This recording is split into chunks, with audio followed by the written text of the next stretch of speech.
Hello, beautiful dancer. This is Joana Saahirah with another video inspired by dancers from all over the world, specifically by my students at Joana Saahirah's online dance school and at my private online coaching programs.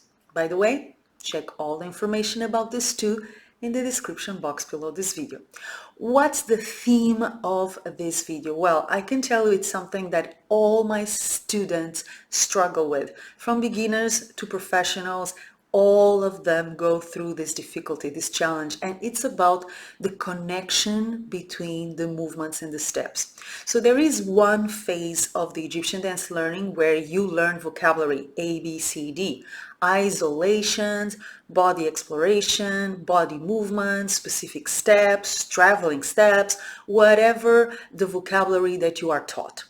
But there is a time when you have to start linking, connecting those movements, not only coordinating different movements and creating layers of movement, but actually linking, stitching movement to movement in order to create a fluid, organic, beautiful, harmonious, effortless communication or speech or dance. So first of all, we have to understand Egyptian dance is not about executing isolated movements, although many dancers think it is. It's about communicating, as I'm communicating with you right now, talking. So I'm not supposed to feel that a movement starts and finishes and another movement starts and finishes. I'm supposed to listen to the dancer speak through her body and her energy and her emotion without even thinking about this movement started, this movement ended. There is supposed to be a connection, a fluidity between the movements. Imagine that instead of telling you, hello, how are you? I would tell you, hello, how are you? You think something is off, right? Why is she not telling me how are you? Why are the words not connected to each other? Why is the speech stuck and broken, as if there was no message to deliver, but just isolated units? It happens exactly the same with Egyptian dance. We don't want hello, how are you? We don't want isolated movements that look machinal and puppet-like. We want a movement that is fluid and organic.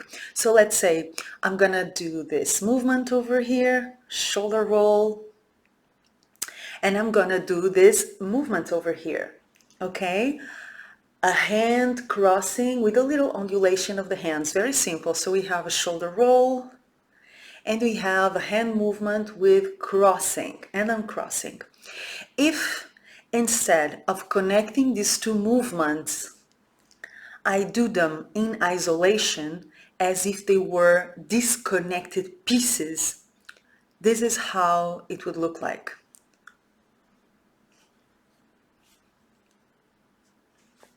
Instead of this. See the difference?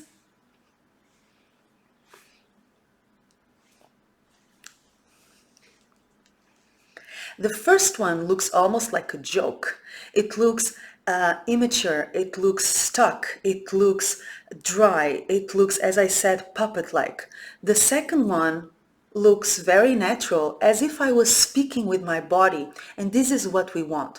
So although the connection between the movements is a part of Egyptian technique that takes time and has many sides and many skills to develop, I'm going to share just a few for you to start with. So the first one is breathing. Breathing is a secret tool for many things, for Egyptian dance as well. So we start by breathing consciously, inhaling and exhaling as consciously as possible. When you're so focused, so tense, so afraid of making mistakes that you block your breath, you're going to become more tense, you're going to become more blocked, you're going to lose your ability to flow from moment to moment, from movement to movement. So the first tip I would like to give you is to become more aware of your breath, and when you notice that you're blocking it, recover it. So it's as simple as inhaling and exhaling as you move, as much as possible. Second, weight transference. I work so much on this issue with my students. It's one of those technical parts of Egyptian dance that I call invisible technique, and it's such an important part of any dance field, not only Egyptian dance, but any dance style. And what is weight transference? It starts with the notion of center and direction. So I always have to know where is my center, the center of my body, and where is right, where is left, where is front, where is backwards, where are the diagonals, and where I am at any given moment. Where is my body located? Am I in the center? Am I on the right, on the left? Where am I in terms of center and direction? Also, where is my weight? Is it distributed between my two legs? Is it on my right leg? Is it on my left leg? Is it in the center? Is it front? Is it backwards? Weight transference is perhaps one of those parts of the invisible technique of Egyptian dance that is hardest to develop, but also one of the most important and one secret to make you strong as a dancer and to allow you to develop into intermediate and advanced style and do things that people wonder, how does she do that and how does she do it so effortlessly? Weight transference is it, or at least part of it.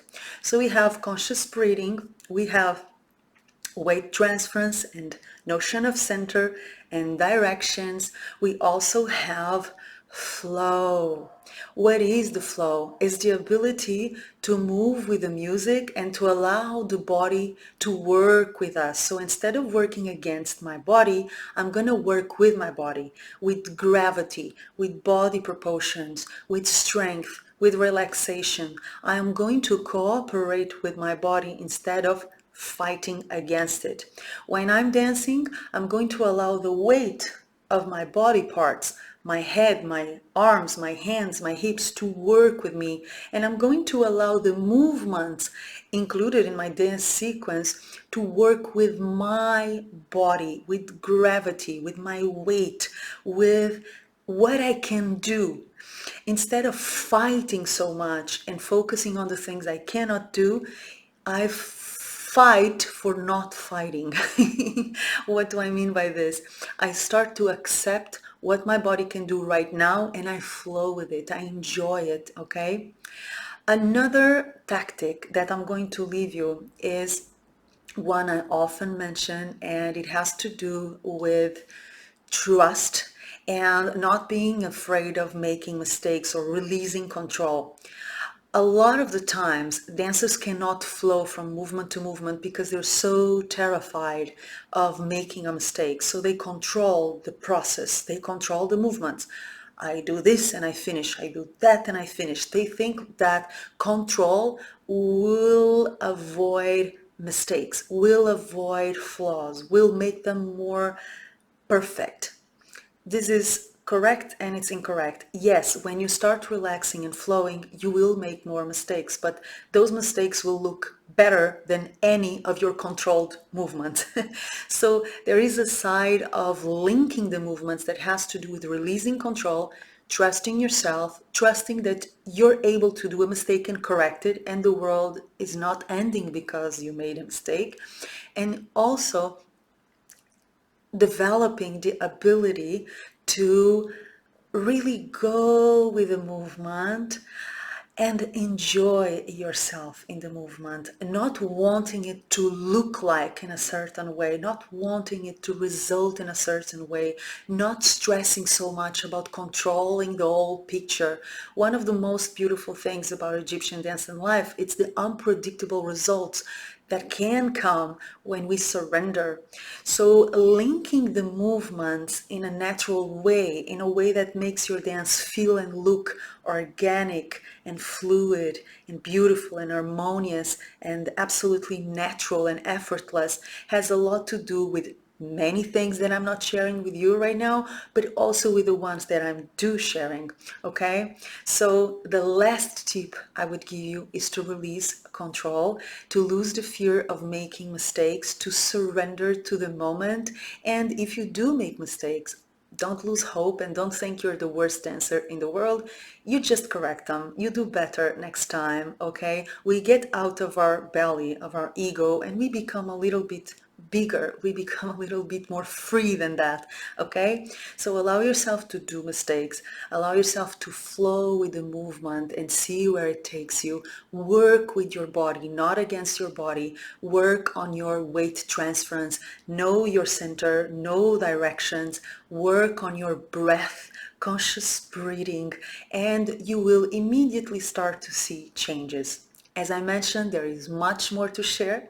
So if you want to go deeper into this part of Egyptian dance technique and others, I invite you to join me in my events around the world or at Joana Saahirah's online dance school. Again, all the information in the description box below this video.